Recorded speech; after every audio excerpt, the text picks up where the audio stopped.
Hello and welcome to the second episode of Talk to the Bot. Well, we are talking to an expert who knows a lot about bots. So, welcoming Vinish, Dr. Vinish Kathuria. He's a serial, let's say, a student and a serial entrepreneur, and has been a professional all through his life. So, Vinish, why don't you run us through briefly with your journey from education to, say, career? I know it's really hard to put everything in a few sentences, but how would you define your journey? Yeah, so thanks, Arjun, for having me here, and I would keep it very brief. I like to be a lifelong student and lifelong learner because it allows me to make mistakes and get away with it, which as an adult becomes a little bit harder. And also allows me to constantly be on the play around with the cutting edge technology, whether in the old manufacturing environment or in the internet and mobile days, and now with the AI ecosystem. So that's what I do. I invest in startups, run some of my own, and mentor young folks as they try to leverage technology, AI in particular, to solve a lot of global problems. So other than the work that you've done, what really caught my eye was that lifelong learner bit when we were interacting and also getting to know you over the last 3-4 years is the doctorate in philosophy, which you pursued so diligently. And every time I would talk, you would say, okay, this is happening and this is exciting and new way of learning. So where does all that really end up? So what was your research on, and how do you think it's very relevant for students to even look at those topics in the years to come? Sure. So again, I'll keep it very brief. So having run my own tech companies, couple of them, and then investing in multiple, what I generally run into is what I call the tech CEOs, the tech founders, who are more focused on, let's say, a new feature set or solving a problem through another way. But I wanted to use the framework of PhD research to understand how do consumers, average consumers, react to this technical evolution. Why would my mom use an AI product? Why would my maid use an AI product? Why would a driver use an AI product? And if you look from a numbers perspective, I would say in today's world, it's rather easy to get the first 10 million, 20 million of customers. Paid, unpaid is a secondary. But when you have 4 billion internet users today, 10 million is not even a drop in the ocean. Right? And that's why I wanted to take the help of consumer psychology, neuroscience, some of the complementary fields from a softer side of human emotions to understand, again, why would Arjun use this product on a regular basis? And that was the sort of focus of my research. Without going into much detail, one thing that AI has brought to the forefront, and ChatGPT and generative is an example, is the ease of use or a natural mode of interaction. I mean, none of us went to school to, with all due respect, we didn't learn the keyword way, which Google sort of imposed on us as the Google search engine became privileged. Go back to your primary school, go back to your middle school. Now, we were all taught to use words and tenses and, grammar, paragraph, letters.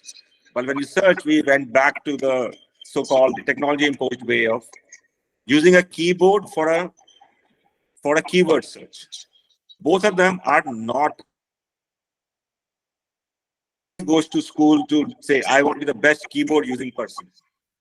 Right? So while natural interaction has come in, whether it's voice, whether it's emotions, whether it's hand gestures, and that is a benefit of AI. On the other side, it has sort of given the feeling that I don't control my actions anymore. Whether it's the Alexa overhearing, and I'm just using this as an example. Please don't think that I don't like products. But like if this recording is getting recorded, then using NLP, you can figure out what I'm saying. Which is a permissions-based world is okay, but if somebody is doing it without my permissions, I as a user, I'm not that happy. So this whole evolution of increase in natural interaction and decrease in personal control, how does that impact my mom or a maid or me is the topic of my PhD. So that's really fascinating. And of course, it encompasses everyone. So if Google's ranking engine was one example of early days of AI, and then now we have Google Lens, which can sort of read or even suggest things we could use by just looking at things that are around us. So then this ChatGPT came along and several other adaptions of generative AI tools. What is it that you think is going to be the biggest disruptor in the use of these generative AI models? Okay, so 2 points. I think biggest is not the right word because from a reference at that particular point of time. Both you and I sort of grew up in the pre-internet world, and smartphones were not around us. So the whole internet revolution in late 90s and mobile evolution in early 2000 and then social media in the last decade has each contributed to where we are today, both on the positive and negative. But as we say in Hindi picture abhi baki hai dost, right? So generative AI is one of the incremental benefits or features that technology has brought in front of us. In 5 years down the road, there may be something else also, right? So the story is, I mean, you and I both have kids. We can't tell them that everything that needs to be developed has been developed. But I mean, the generative AI has clearly a lot of advantages, disadvantages. But for those of us who sort of have who believe there is more to a language than keyword, it is an exciting field to have large language models come at the forefront of our discussion for a common man. So what I like about generative AI, I was running in my neighborhood the other day and I saw three senior citizens and 4-5 housewives on the street corner talking about ChatGPT. And this discussion of technology usage beyond the technology only is very exciting because that brings it, more prevalent to users. So it's making it very relevant and sort of, like you said, everyone, including people who are retired, senior citizens, to someone you never expected to sort of start talking about it. So they're talking, right? But there are good and bad that come with it. But talking about it is important. So in terms, like, it's kind of an interface. The first session I did with one of my old students was, he defined it as another interface. And like now you say, it's beyond keywords. So there is a thread that I see. And so in the future, if you look at what, say, Ray Kurzweil, the idea of singularity and how AI might reach a certain level where our consciousness might continue beyond our physical life form. So there are those exotic sort of theories and sort of predictions. Do you subscribe to some of those? Do you believe that there's lots out there? Like you said, picture abhi baki hai, but what could be the limit to this? So we don't know, right? I mean, it's like space conquering. Do we want to define the limit is just to go to the moon or go to the Mars? Yeah. Or there is extraterrestrial life and water and air somewhere, right? It all depends on how exciting you find the field to be, right? Today, those of us who are sort of in the field, I personally believe, and please, this is not a derogatory term, but today the functional use of generative AI like ChatGPT is like a trained parrot. Right? I mean, you go around in India, you will have those parrots who will pick up the cards and they will tell you your future. But they're being trained in a certain manner. So if you train the ChatGPT models in a certain manner, the outcome will become predictable in that particular fashion, which has a lot of usefulness for repeated tasks, right? Which is whether form filling or some of the other things that we get into. So the high level of repeatability and accuracy in a highly repeatable task is a value we see as a business user. But it's like asking the parrot to predict the future is sort of having a huge leap of faith. And a lot of us believe it's up to us to create the future. So, and whether we want technology to lead that or be an assistant to us or play an equal part, I think all the theories are out there and we'll figure out as to which one is the prevalent one. But today, if you ask me, does it add value from an increased automation of ability? Yes, it does. It presents a format that is easily digestible by educated humans, right? Especially in the office, in the professional environment. And that will create scenarios where others can leverage it significantly. But downsides clearly are humongous, especially in the education space and some of the other plagiarism things that we have. And I think the world will collectively figure out. So I think just touching on that education space, because that's what, my work field area has been pretty much throughout my life. It's fascinating to see students coyly admitting that they use ChatGPT, and I say, you have to embrace it, and the sooner you feel that it is a tool that you could use to not just get information, even sort information that you want to sort of get a framework for, is not a bad idea to use it. However, I also understand the negative repercussions for the administrators of education and how they have to sort of revamp and accept the fact that this is here to stay. Clearly, Microsoft, where you had worked earlier, has embraced it. So there's no point stopping technology. It's unstoppable. What is it you think the future of education in this era will be like? Yeah, I just finished the board meeting of one of the top tier universities, not going to name them, and this is one of the top. So I think more than the student, the academicians and the administrative staff in an education environment will have to evolve. And different experiments may be done to find out what's the right fit. Right? Uh, there is no one way to handle how generative AI will impact. Like for some of the classes I'm teaching at business school, it is replacing the teaching assistant. So I'm asking students that, okay, consciously write an essay without using generative AI. See where you are. Second attempt, write it using the generative AI and do your own evaluation that has your performance gone up. And now that baseline is your own, and second baseline is with ChatGPT, write the third one, which is your intelligence and ChatGPT's automation. Does that lead to an output which is better than either of the two by themselves? And I'm not saying it's the only approach, but that's the approach I'm trying. In a class of 120 kids may leverage it, which is fine. And the other 80 maybe, doing shortcoming and just submit a paper. I understand that point as well. But in corporate work, that's what we are expecting. Like today, we expect people to use Google search for any kind of analysis that they do. So similarly, there is an expectation that any analyst or any business person would have used ChatGPT, come out with the recommendation that he or she is making. But we have to teach students how to leverage it from improving their own knowledge.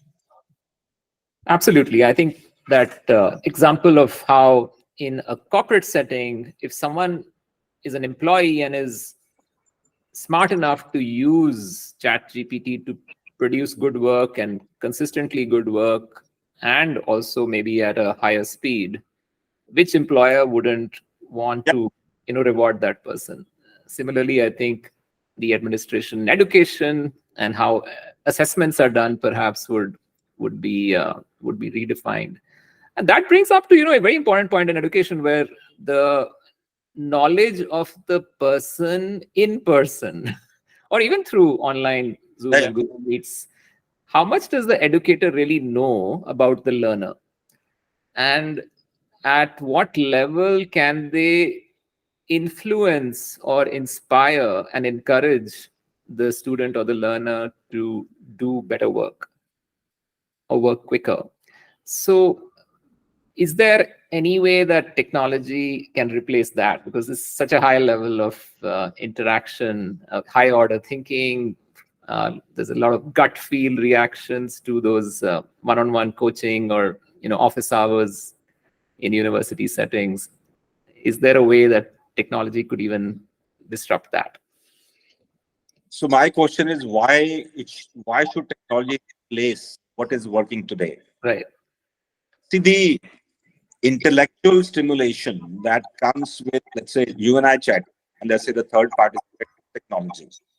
Why can't that be the mode in which whether technology is an equal contributor or we give lower weightage, not especially relevant, right?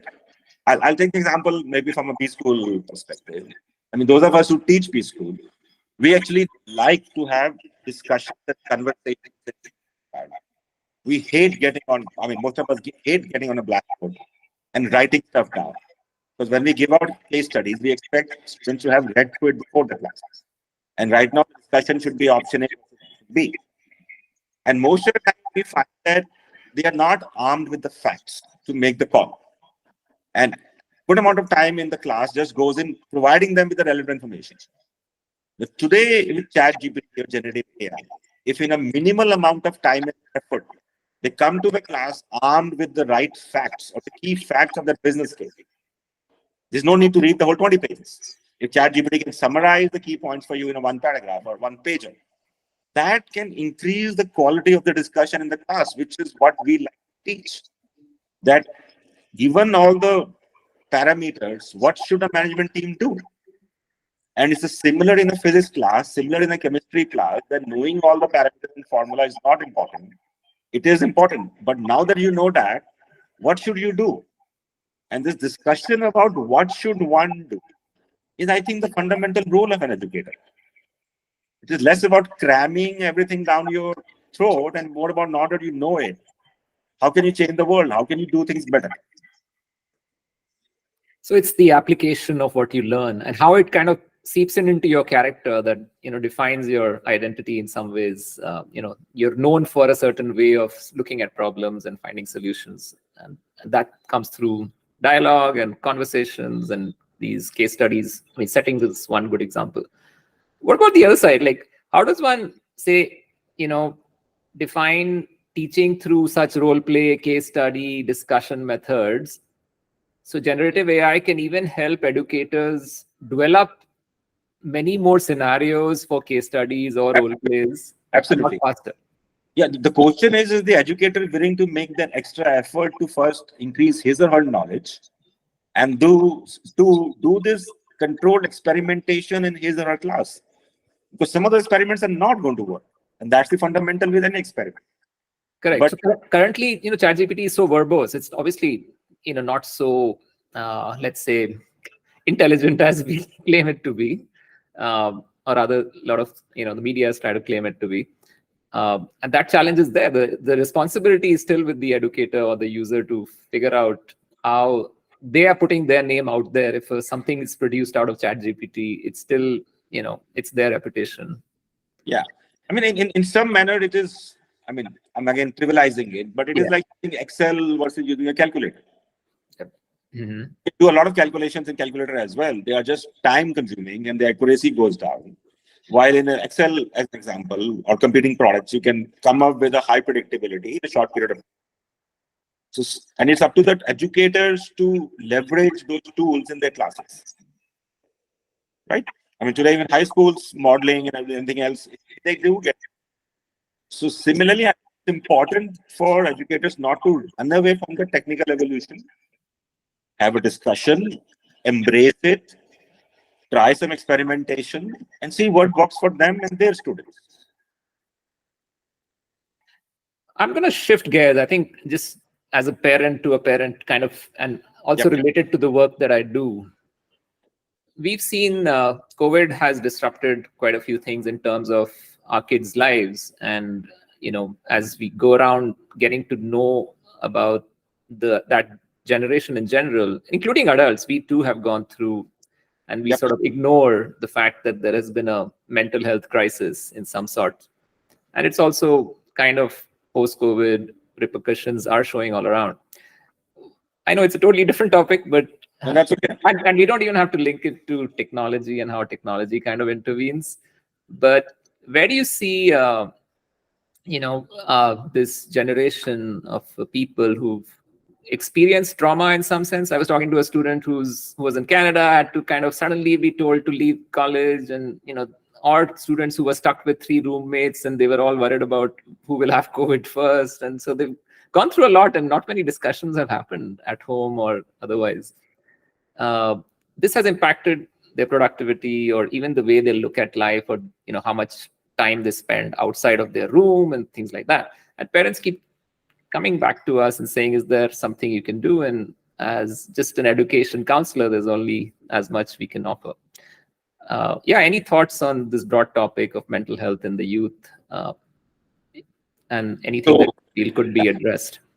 So I think it's a very important topic, and would be wrong of me to say that there are ready-made solutions to go around here.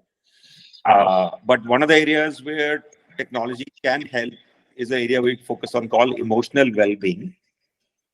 And studies have shown pre-COVID as well that people who are risk averse trust technology more than the people who are risk takers. And to give you an example, so people who are outgoing will talk about their problems or some other things that they're facing with others, whether it's their friends or their family or friends. But people who are not outgoing will not talk about their problems to other people, but they are more comfortable talking to a blank screen. And in that scenario, can the intelligence behind that conversation in a legal, private manner play the role of a counselor or a guider or a guiding person to that somebody in need is an area that I feel is worth exploring for. Because one of the things we see when people go through this emotional problem, they are hesitant to come to other people. But they post on social media, they post on other forums, they post on multiple places, and in an anonymous manner, because there's a privacy issue. So the thought here is, in a legal private can technology play a role to help these people who are not comfortable talking to other people, but are comfortable talking to a machine? I don't know if that makes sense or not. Right? So absolutely, I think this is so interesting, and there is something out there that could help create cues and reward structures for people and their behavior online. Yeah. So but 130 seconds. So if I look at work that is happening in Japan, which is a society with a disproportionate amount of senior citizens and older adults, and similarly, if you look at Nordics and some of the Eastern European countries, which also have a population slightly on the older side, which do face some same mental issues that youth may be facing. Reasons may be different. Loneliness, lack of cognitive skills, and all that may be higher in that.